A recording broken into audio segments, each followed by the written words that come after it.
ناظرین، امید کرتا ہوں آپ خیریت سے ہوں گے۔ ہم پطرس بخاری کے افسانے ہاسٹل میں پڑھنا کا پارٹ 2 لے کر لوٹ چکے ہیں۔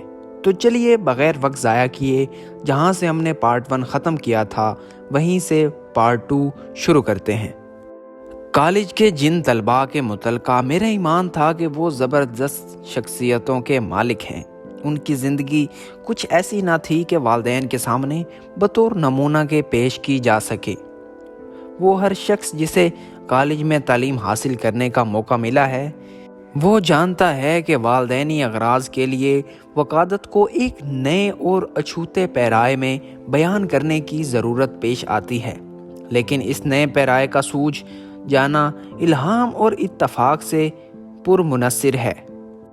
بعض روشن خیال بیٹے اپنے حیرت انگیز اوصاف کا قائل نہیں کر سکتے، اور بعض نالائق طالب علم والدین کو اس طرح مطمئن کر دیتے ہیں کہ ہر ہفتے ان کے نام منی آرڈر پر منی آرڈر چلا جاتا ہے۔ جب ہم 1.5 مہینے تک شخصیت اور ہاسٹل کی زندگی پر عناصر اور ان 2 مضمونوں پر وقتاً فوقتاً اپنے خیالات کا اظہار کرتے رہے تو ایک دن والدین نے پوچھا، تمہارا شخصیت سے آخر کیا مطلب ہے؟ میں تو خدا سے یہی چاہتا تھا کہ وہ مجھے عرض و معروض کا موقع دیں۔ میں نے کہا، دیکھیے نا، مثلاً ایک طالب علم ہے، وہ کالج میں پڑھتا ہے، ایک تو وہ اس کا دماغ ہے، ایک اس کا جسم ہے۔ جسم کی صحت بھی ضروری ہے اور دماغ کی صحت تو بہت ضروری ہے، لیکن ان کے علاوہ ایک اور بات بھی ہوتی ہے جس سے آدمی گویا پہچانا جاتا ہے۔ میں اس کو شخصیت کہتا ہوں۔ اس کا تعلق نہ جسم سے ہوتا ہے اور نہ ہی دماغ سے۔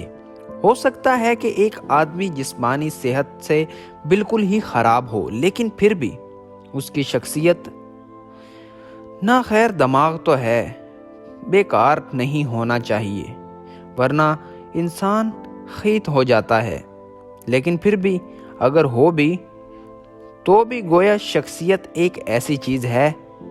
ٹھہریے، میں ابھی 1 منٹ میں آپ کو بتاتا ہوں۔ 1 منٹ کی بجائے والد نے مجھے آدھے گھنٹے کی مہلت دی، جس کے دوران وہ خاموشی کے ساتھ میرے جواب کا انتظار کرتے رہے۔ اس کے بعد وہاں سے اٹھ کر چلے گئے۔ 3-4 دن بعد مجھے اپنی غلطی کا احساس ہوا۔ مجھے شخصیت نہیں سیرت کہنا چاہیے تھا۔ شخصیت ایک بے رنگ سا لفظ ہے، سیرت کے لفظ سے نیکی ٹپکتی ہے۔ چنانچہ میں سیرت کو اپنا تکیہ کلام بنا لیا، لیکن یہ بھی مفید ثابت نہ ہوا۔ والد کہنے لگے، کیا سیرت سے تمہارا کیا مطلب ہے؟ چال چلن ہے یا کچھ اور؟ میں نے کہا کہ چال چلن ہی کہہ لیجئے۔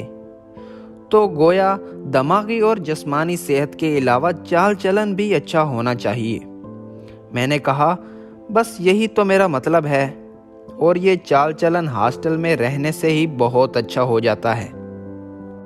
والد صاحب نے کہا، تو کیا یہ ہاسٹل میں رہنے سے بہت اچھا ہو جاتا ہے؟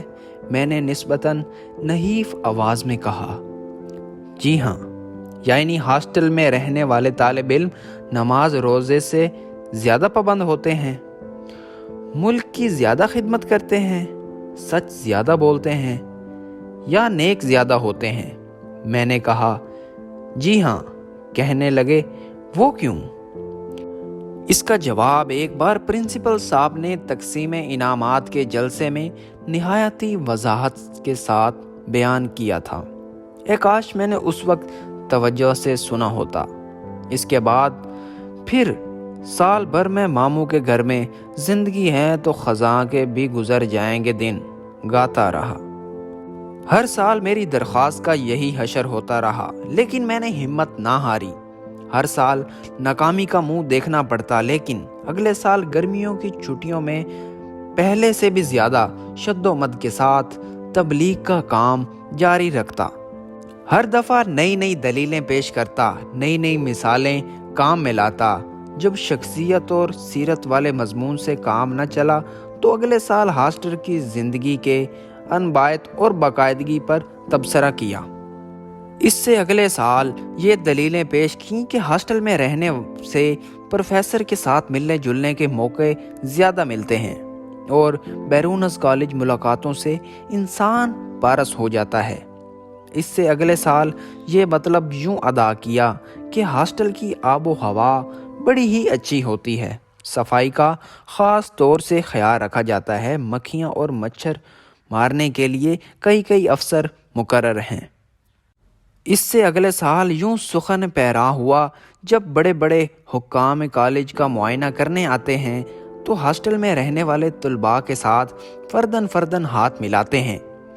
اس سے رسوخ بڑھتا ہے، لیکن جو زمانہ گزرتا گیا میری تقریروں میں جوش بڑھتا گیا، لیکن معقولیت کم ہوتی گئی۔ شروع میں ہاسٹل کے مسئلے پر والدین سے باقاعدہ بحث کیا کرتے تھے، لیکن کچھ عرصے بعد انواع نے یک لفی انکار کا رویہ اختیار کر لیا۔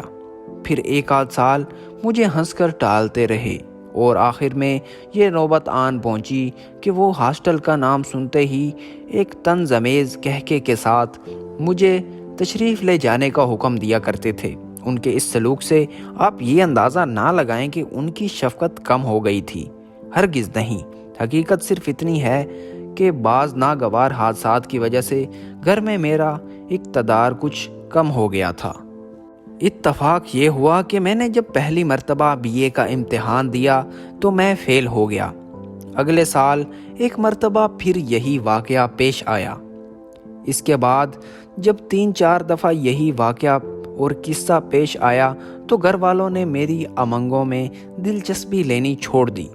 BA میں پے در پے فیل ہونے کی وجہ سے میری گفتگو میں سے ایک سوز تو ضرور آ گیا تھا، لیکن کلام میں وہ پہلے جیسی شوکت اور میری رائے کی پہلے جیسی وقتاً آب نہ رہی تھی۔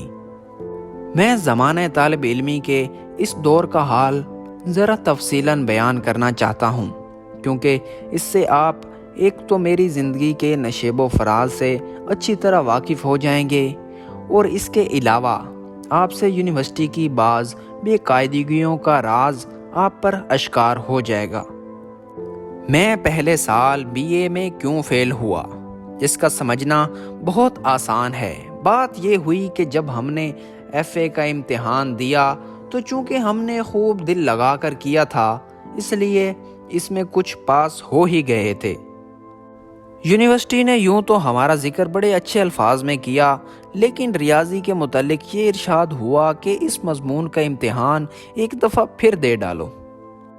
اب جب ہم BA میں داخل ہونے لگے تو ہم نے یہ سوچا کہ BA میں ریاضی لے لیں گے، اس سے کمپارٹمنٹ کا امتحان کے لیے فالتو کام نہ کرنا پڑے گا، لیکن ہمیں سب لوگوں نے یہی مشورہ دیا کہ تم ریاضی مت لو۔ جب ہم نے اس کی وجہ پوچھی تو سب نے کوئی معقول جواب نہ دیا، لیکن جب پرنسپل صاحب نے یہی مشورہ دیا تو ہم رضامند ہو گئے۔ چنانچہ BA میں ہمارے مضامین انگریزی، تاریخ اور فارسی قرار پائے۔ ساتھ ہی ساتھ ہم نے ریاضی کا امتحان بھی تیار کرنے لگے، گویا ہم 3 کی بجائے 4 مضمون پڑھ رہے تھے۔ اس طرح سے جو صورت حالات پیدا ہوئی اس کا اندازہ وہی لوگ لگا سکتے ہیں جنہیں یونیورسٹی کے ساتھ امتحان کا کافی تجربہ ہے۔ ہماری قوت مطالعہ منتشر ہو گئی اور خیالات میں پراگندگی پیدا ہو گئی۔ اگر مجھے 4 کی بجائے صرف 3 مضامین پڑھنے ہوتے تو جو وقت میں فی الحال چوتھے مضمون کو دے رہا تھا وہ بانٹ کر ان 3 مضامین کو دیتا۔ آپ یقین مانیے اس سے بڑا فرق پڑ جاتا، اور فرض کیا اگر میں وہ وقت تینوں کو بانٹ کر نہ دیتا بلکہ سب کا سب ان تینوں میں سے کسی ایک مضمون کے لیے وقف کر دیتا تو کم از کم اس مضمون میں ضرور ہی پاس ہو جاتا۔ لیکن موجودہ حالات میں وہی ہونا تھا جو لازم تھا، جو ہوا یعنی یہ کہ کسی مضمون پر کماحق کی توجہ نہ دے سکا۔ کمپارٹمنٹ کے امتحان میں تو پاس ہو ہی گیا، لیکن BA میں ایک تو انگریزی میں فیل ہوا، وہ تو ہونا ہی تھا کیونکہ انگریزی ہماری مادری زبان نہیں، اس کے علاوہ تاریخ اور فارسی میں بھی فیل ہو گیا۔ اب آپ سوچئے نا کہ جو وقت میں کمپارٹمنٹ کے امتحان پر صرف کر رہا تھا وہ اگر میں وہاں صرف نہ کرتا بلکہ اس کی بجائے، مگر خیر یہ بات پہلے عرض کر چکا ہوں۔ فارسی میں کسی ایسے شخص کا فیل ہونا جو کہ ایک علم دوست خاندان سے تعلق رکھتا ہو، لوگوں کے ساتھ ازحد حیرت کا موجب ہوا، اور سچ تو پوچھئے تو ہمیں اس پر سخت ندامت ہوئی، لیکن اگلے سال یہ ندامت دھل گئی اور ہم فارسی میں پاس ہو گئے، اس سے اگلے سال تاریخ میں پاس ہو گئے اور اس سے اگلے سال انگریزی میں۔ اب باقاعدگی کی روح سے ہمیں بی اے کا سرٹیفکیٹ مل جانا چاہیے تھا، لیکن یونیورسٹی کی اس طفلانہ ضد کا کیا علاج کہ تینوں مضمونوں میں بیک وقت پاس ہونا ضروری ہے۔ بعض طبائع ایسی ہیں کہ جب تک یکسوئی نہ ہو مطالعہ نہیں کر سکتے۔ کیا ضروری ہے کہ ان کے دماغ کو زبردستی ایک کیچڑ سا بنا دیا جائے؟ ہم نے ہر سال صرف ایک مضمون پر اپنی تمام تر توجہ دی اور اس میں وہ کامیابی حاصل کی جو شاید ہی کسی کو حاصل ہو۔ باقی دو مضمون ہم نے نہیں دیکھے، لیکن ہم نے یہ ضرور ثابت کر دیا کہ ہم جس مضمون میں چاہیں پاس ہو سکتے ہیں۔ اب تک دو مضمونوں میں فیل ہوتے رہے تھے، لیکن اس کے بعد ہم نے تہیہ کر لیا کہ جہاں تک ہو سکے اپنے مطالعے کو وسیع کریں۔ ناظرین، اس ویڈیو کا اگلا پارٹ آپ کو بہت جلد ہی مل جائے گا۔ شکریہ۔